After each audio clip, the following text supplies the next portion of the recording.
साथियों, आज का दिन आंध्र प्रदेश के विकास के लिए, स्वर्ण आंध्र के विजन के लिए ये बहुत अहम है। मुझे आज बहुत शुभ अवसर पर एक शुभ मास में उत्तर आंध्र की इस पवित्र भूमि पर आने का सौभाग्य मिला है। मैं सबसे पहले भगवान श्री वराह लक्ष्मी नरसिंह स्वामी के चरणों में प्रणाम करता हूं। मैं श्री कुर्मनाथ स्वामी और मां पोंडितल्ली अम्मवारू को नमन करता हूं। साथियों, आज यहां करीब 18,000 करोड़ रुपए की विकास परियोजनाओं का शुभारंभ, लोकार्पण और शिलान्यास हुआ है। एयरपोर्ट के साथ साथ ये प्रोजेक्ट आंध्र की रोड कनेक्टिविटी से भी जुड़े हैं।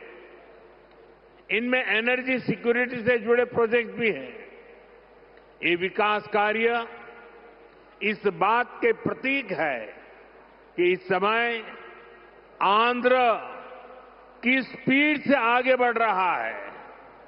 मैं आप सभी को इन प्रोजेक्ट्स की बहुत बहुत शुभकामनाएं देता हूं। साथियों, आज का ये आयोजन नया इतिहास, नए रिकॉर्ड इसे रचने का भी है। आज एक और विकास के नए रिकॉर्ड बन रहे हैं, तो साथ ही ढीमसा डांस का सांस्कृतिक रिकॉर्ड भी रचा गया है। और ये चंद्रबाबू की विशेषता है कि उन्होंने 2 क्षितिजों को छुआ है। एक तरफ ऊंची आसमान को छूने वाली व्यवस्था, एयरपोर्ट का निर्माण, और दूसरी तरफ मेरे यहां के आदिवासी बहनों के द्वारा ढीमसा नृत्य का विश्व रिकॉर्ड बनाना। मैं चंद्रबाबू के इस विजन को विशेष रूप से सराहना करता हूं। 13,000 से ज्यादा आदिवासी बहनों और बेटियों की प्रस्तुति, उनका उत्साह, उनका अनुशासन और आदिवासी संस्कृति का गौरव, यह दृश्य वाकई अद्भुत था। इसमें देश की विविधता की झलक भी थी और पीढ़ी दर पीढ़ी सहेज कर रखी गई जनजातीय विरासत भी थी। मैं इस प्रस्तुति के लिए आप सभी का और विशेष रूप से मेरी आदिवासी बहनों और बेटियों का बहुत बहुत अभिनंदन करता हूं। साथियों, ये धरती अल्लूरी सीताराम राजू की धरती है। अल्लूरी सीताराम राजू जी ने जिस धरती पर आदिवासी हितों के लिए अपना जीवन समर्पित किया, आज उसी धरती पर आंध्र प्रदेश के एक नए एयरपोर्ट की शुरुआत हो रही है। ये एयरपोर्ट आंध्र और उत्तर आंध्र की ग्रोथ का रनवे है। ये आंध्र के युवाओं के बेहतर भविष्य का लॉन्च पैड है। मैं आंध्र प्रदेश के लोगों को, देश के लोगों को बहुत बहुत बधाई देता हूं।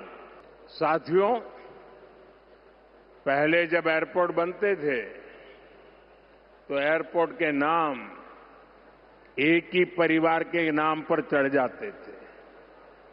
हमने इस परंपरा को बदला। हमने अयोध्या में एयरपोर्ट का नाम वाल्मीकि के नाम से जोड़ा। हमने पंजाब में संत रविदास जी के नाम से एयरपोर्ट का नाम जोड़ा। और साथियों, केंद्र की एनडीए सरकार ने निर्णय किया है कि इस नए एयरपोर्ट का नाम श्री अल्लूरी सीताराम राजू के नाम पर होगा। आंध्र प्रदेश का जो भी नागरिक इस एयरपोर्ट से यात्रा करेगा, देश और दुनिया का जो भी नागरिक इस एयरपोर्ट से यात्रा करेगा, उसे अल्लूरी सीताराम राजू जी के नाम से जनसेवा और राष्ट्र सेवा की प्रेरणा मिलेगी। साथियों, बीते 12 इयर्स में देश के एविएशन सेक्टर ने असाधारण प्रगति की है। 2014 तक देश में केवल 74 एयरपोर्ट ऑपरेशनल थे। आज ये संख्या 166 है। एक समय था जब हवाई उड़ानें सिर्फ बड़े शहरों तक सीमित थी। एनडीए सरकार में आज छोटे शहर के साधारण लोग भी फ्लाइट से आ जा रहे हैं। 12 इयर्स में सिर्फ एयरपोर्ट की संख्या ही नहीं बढ़ी है, हमारी उड़ान योजना के कारण आज गरीब परिवार के लोगों को भी जहाज में बैठने का अवसर मिल रहा है। इस योजना ने गरीब से गरीब को अपना सपना पूरा करने में मदद की है। कुछ दिन पहले ही सरकार ने उड़ान योजना के दूसरे फेज की शुरुआत की है।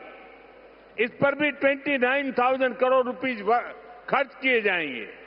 साथियों, एविएशन सेक्टर में देश ने एक और बड़ा माइलस्टोन हासिल किया है। कुछ ही दिन पहले काशी में जिस स्पोक एयरपोर्ट मॉडल का शुभारंभ हुआ, आज वही मॉडल पंजाब के अमृतसर तक पहुंच गया है।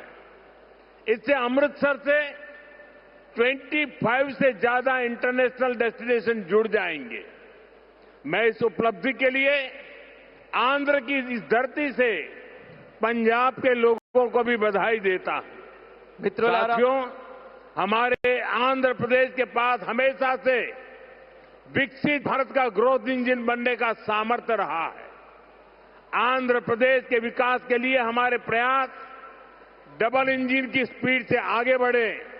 इसके लिए मैंने आंध्र के लोगों से डबल इंजन सरकार का आशीर्वाद मांगा था और आज चंद्रबाबू नायडू जी के नेतृत्व में, पवन कल्याण जी के नेतृत्व में एनडीए की पूरी टीम आंध्र प्रदेश के लिए डबल स्पीड से काम कर रही है। साथियों, आज देश ब्लू इकोनॉमी को लगातार मजबूत कर रहा है। हमारा विजन है कि पूरा क्षेत्र कोस्टल इकोनॉमिक कॉरिडोर के रूप में विकसित हो। इसी लक्ष्य के साथ विशाखापट्टनम से कृष्णापट्टनम तक हमारे पुराने पोर्ट्स को आधुनिक रूप दिया जा रहा है। इसके अलावा मुलापेटा और रामायापट्टनम में हम नए पोर्ट भी बना रहे हैं। साथियों, पोर्ट डेवलपमेंट के साथ साथ पूरे आंध्र में हाईवे और एक्सप्रेसवे का नेटवर्क तैयार हो रहा है। विशाखापट्टनम रायपुर एक्सप्रेसवे जैसे प्रोजेक्ट इस पूरे क्षेत्र को रफ्तार दे रहे हैं। साथियों, ये पूरा रीजन देश के बड़े औद्योगिक केंद्रों से आसानी से जुड़े, इसके लिए आज आंध्र प्रदेश में करीब 1 लाख करोड़ रुपीस की रेलवे परियोजनाओं पर काम चल रहा है। राज्य के पूरे रेल नेटवर्क का इलेक्ट्रिफिकेशन हो चुका है। यहां 70 से ज्यादा रेलवे स्टेशनों को भी आधुनिक बनाया जा रहा है।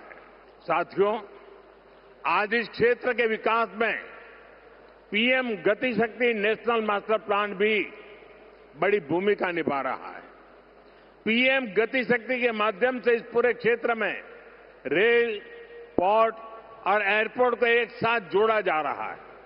जब यहां ये आधुनिक लॉजिस्टिक नेटवर्क तैयार हो जाएगा तो उद्योगों को बेहतर कनेक्टिविटी मिलेगी, किसानों को फायदा होगा और ईज ऑफ डूइंग बिजनेस भी बढ़ेगा। क्यों? आंध्र प्रदेश हमेशा भविष्य की सोच रखने वाला प्रदेश रहा है। सॉफ्टवेयर, आईटी और टेक सेक्टर में आंध्र के युवाओं ने पूरी दुनिया में अपना डंका बजाया है और इसलिए सरकार यहां के टैलेंट को आंध्र प्रदेश की डेवलपमेंट पावर से जोड़ना चाहती है। हमारे टैलेंटेड युवाओं की प्रतिभा का लाभ आंध्र प्रदेश और देश को ज्यादा से ज्यादा मिले, ये बहुत आवश्यक है। इसके लिए हमारा फोकस अब सेमीकंडक्टर जैसी फ्यूचरिस्टिक टेक इंडस्ट्री पर है। विशाखापट्टनम में नए सेमीकंडक्टर प्लांट का शिलान्यास इसी दिशा में एक बहुत बड़ा कदम है। चंद्रबाबू के नेतृत्व में हमारा आंध्र अब सॉफ्टवेयर के साथ साथ मैन्युफैक्चरिंग का भी हब बनेगा। इससे आंध्र में फ्यूचरिस्टिक जॉब्स तैयार होगी, टेक इंडस्ट्रीज के लिए नया वातावरण तैयार होगा। साथियों, वर्ल्ड इकोनॉमी में कहीं भी किसी भी ग्रोथ सेंटर का निर्माण सिर्फ एक फैक्ट्री से नहीं हो सकता। उसके लिए एक पूरे इकोसिस्टम की जरूरत होती है। आज आंध्र प्रदेश में हम ग्रोथ का वही इकोसिस्टम तैयार कर रहे हैं। चंद्रबाबू नायडू जी व्यक्तिगत स्तर पर दिन रात मेहनत करते हैं। इसी का परिणाम है आज दुनिया की कई बड़ी बड़ी कंपनियां यहां निवेश करने के लिए आना चाहती हैं। साथियों, यहां सेमीकंडक्टर के साथ साथ एआई इंफ्रा और डेटा सेंटर पर भी काम हो रहा है। गूगल ने भी यहां $15 बिलियन के एआई और क्लाउड इंफ्रास्ट्रक्चर कैंपस की घोषणा की है और भी कई ग्लोबल कंपनी यहां नई संभावनाएं देख रही हैं। इसका बहुत बड़ा फायदा आंध्र प्रदेश के साथ साथ देश के यूथ को हो रहा है। साथियों, आंध्र की इंडस्ट्रियल ग्रोथ स्टोरी केवल डिजिटल टेक तक से ही सीमित नहीं है। नकापल्ली में केंद्र सरकार बड़े फार्मा पार्क के लिए भी सहयोग दे रही है। इससे आंध्र प्रदेश देश के एक बड़े फार्मा हब के रूप में भी विकसित होगा। ग्रीन एनर्जी की फील्ड में भी अकेले रायलसीमा क्षेत्र में 5 लाख करोड़ रुपए से ज्यादा का इन्वेस्टमेंट हुआ है। मैं आज आंध्र प्रदेश के आप सभी लोगों को फिर विश्वास दिलाता हूं, हमारी सरकार ऐसी हर संभावनाओं को साकार करने के लिए दिन रात ये डबल इंजन सरकार काम करती रहेगी। साथियों, आज आंध्र प्रदेश में हर सेक्टर में किस स्पीड से काम हो रहा है, इसका अंदाजा आप इस बात से लगा सकते हैं कि पिछले 3 यात्राओं में ही मैंने 2 लाख करोड़ रुपए के प्रोजेक्ट का शुभारंभ यहां किया है।